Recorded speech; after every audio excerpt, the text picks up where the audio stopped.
Hey guys, welcome to day 25 of the 30-day Money Miracles Challenge.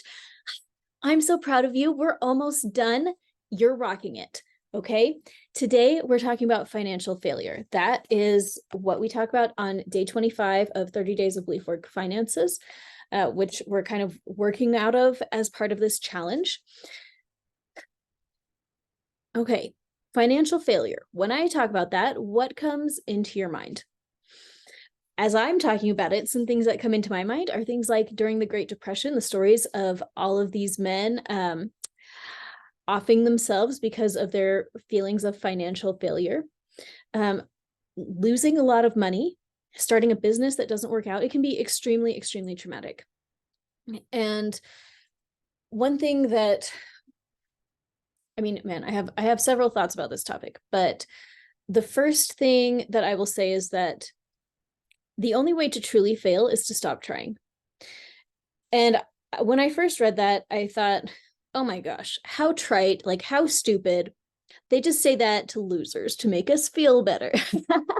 But in reality, it really is true that you can't fail unless you give up. You really can't, because if you haven't given up yet, then you're still trying, right? There are so many times in business in particular that things are not as successful as you wish that they were.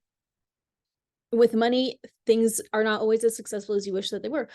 The thing about money and our modern life is that in our current modern situation, so I'm like living in this climate controlled house, I have plumbing, right? I have electricity, I have the internet. I don't even have to go outside today if I don't want to. If I go outside, I might walk to my car, walk from my car to the grocery store, walk back to my car. You know, humans now really have the option of not being tied to nature very much, or so we think. But in reality, we are still tied to the earth, and we are still tied to natural cycles, and we are still tied to the availability of actual natural resources, things like coal and petroleum, things like lumber. I don't know if you remember during COVID, the lumber shortage. I got to enjoy that. I paid a bazillion dollars to get the most horrible, ugly baseboards in my house because we had to replace part of a floor and we had to replace the baseboards. Some of the original owners have put carpet up against the wall like a baseboard. It's awful, and it's still happening in this very room as I speak. But the point is that when there's a shortage of trees, we all pay for it, and it affects all sorts of things. It affects housing prices. It affects I mean, I don't know, the people that need a new baseboard, they have to pay a bazillion dollars to have the ugliest, the kind of baseboard that would usually cost nothing, and instead it costs so much, you know. We are still tied to nature. We are still tied to natural cycles. And part of the natural cycle is shrinking. You know, part of the natural cycle is winter, right? We have these moments of growth, the spring, the summer, fall, and winter, and we all have to go through the winter.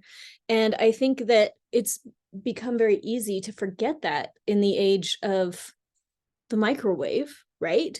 Where we can kind of have whatever we want whenever we want. And in the age of things like the stock market and publicly traded companies and stuff where everybody wants and expects constant growth. And I have a lot of thoughts about that because constant growth is not possible forever. Like, it is not sustainable forever. There has to be a winter. And especially when we have a population collapse, as we are currently experiencing, there's just not enough humans on the earth to buy enough stuff to ensure consistent growth. It's just not possible. And then you get things like Coca-Cola. I'll tell you, my nana always told me, buy Coca-Cola stock, but I haven't, and I don't plan to. The thing about these like fast food stocks is that they make their money based on lots of people having very unhealthy food habits, right?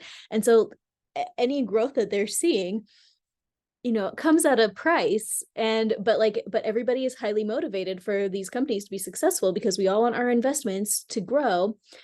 It's made a really unhealthy environment. I'm sorry. All of that rant was to say failure is part of the process. If you have started a business and it failed, I am proud of you. And you did a good thing, and you went through a winter, and now you can go through a spring.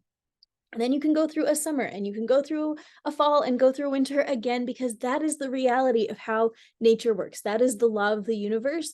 The law of the universe is change and growth and rest and deconstruction and rebirth. And that is how nature works. And that is how money works also.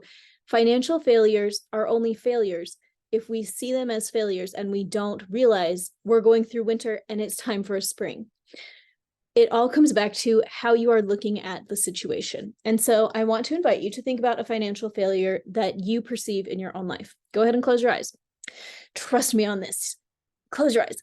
And I want you to imagine a memory where you perceive your own financial failure, and I want you to really feel the feelings of it.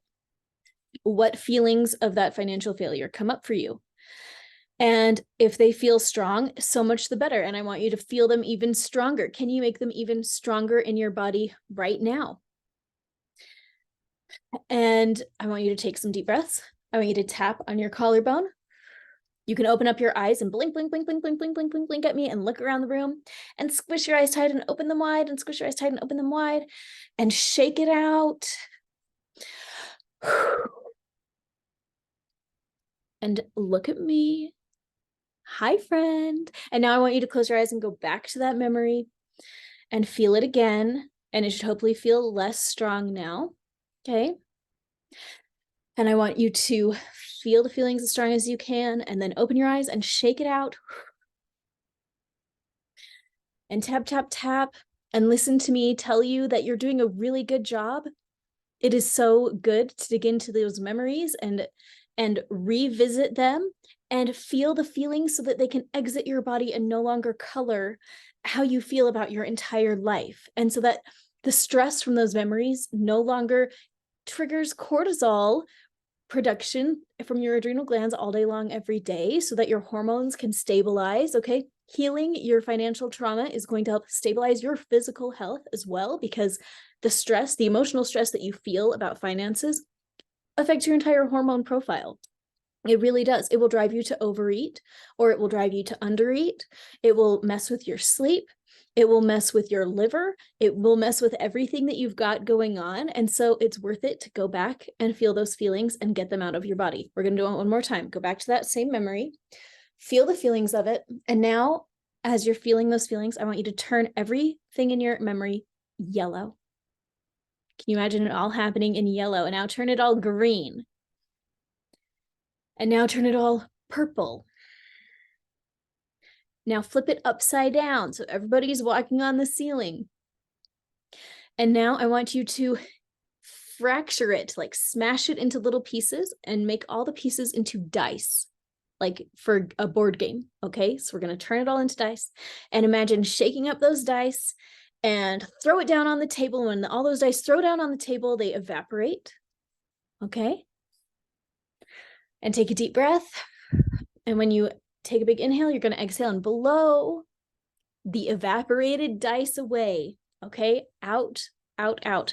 And I want you to go back to that time just before that memory took place. And I want you to reimagine that everything went just perfectly. Just a little anecdote in your mind where instead of being cheated of your money, you saw through the event and you just handled it with grace and retained your money. You know, that the business transaction that went wrong actually went great, or whatever the situation is.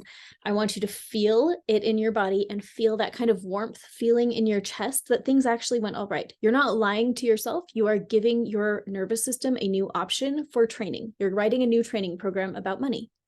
I don't need to live in stress about this memory that happened to me anymore. I'm retraining my nervous system to imagine a reality where that didn't happen, and that frees me up to move forward with faith instead of fear. Okay, put your hands on your heart and breathe it in.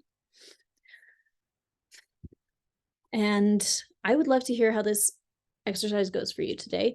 I would love for you to do it on 3 more memories today. If you would like to, go ahead and rewrite a few of your money-related memories and let me know how it goes, because this can be truly, truly life-changing, and I feel very excited for you to experience that. So, okay, Thank you guys for being here. Thank you. Thank you. Come hang out in the Facebook group, Intuitive Healing with Ali Jazette, if you want to. Everyone cool is in there. So come and make some new friends, like-minded people that are kind and that want you to be successful as much as you want to be successful. So thank you so much for being here, and we'll talk to you later.